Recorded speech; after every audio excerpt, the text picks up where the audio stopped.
Guys, in this video guys, nagluluto ako ng piniritong manok, fried chicken.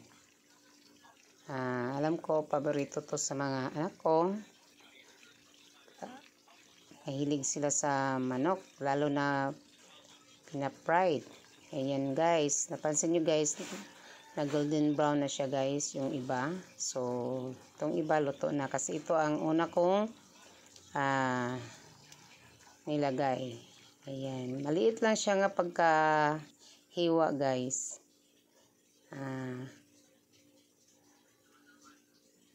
Yan, luto na tong leg part.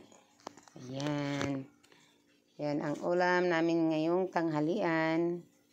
So, alam ko yung mga bata kakain talaga sila nito kasi fried chicken kasi pag makapunta kami sa mga mall, yun ang hilig talaga nila. Gusto nila chicken joy.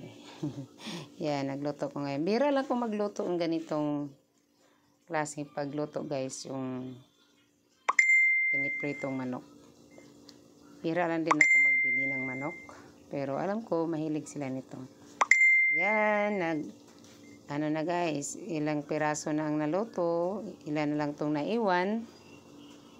Yan, mabilis lang luto guys. Ang ginawa ko nito guys, hindi ko siya diniretso sa pagprito. Ang ginawa ko guys, pinakulo ko siya nga may timpla na with calamansi, kaunting asin, kaunting toyo, tapos bawang sibuyas, paminta, yung black pepper yun.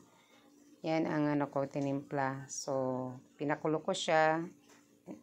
Pagkatapos, hindi naman siyang sobrang pakulo. Yung lang, maluto lang ang laman sa manok guys. Kasi pag i-direct na tigprito ang manok guys, ang tendency niya, may dugo pang pinakalooban. Kaya, yun ang sikreto guys. Pakuluan muna bago prituhin.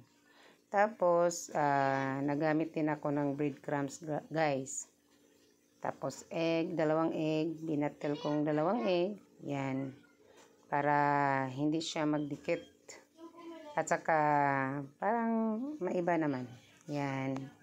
So, yan, luto na guys. Napansin nyo guys. Yan, luto na. Hindi lang ito maraming niluto ko guys.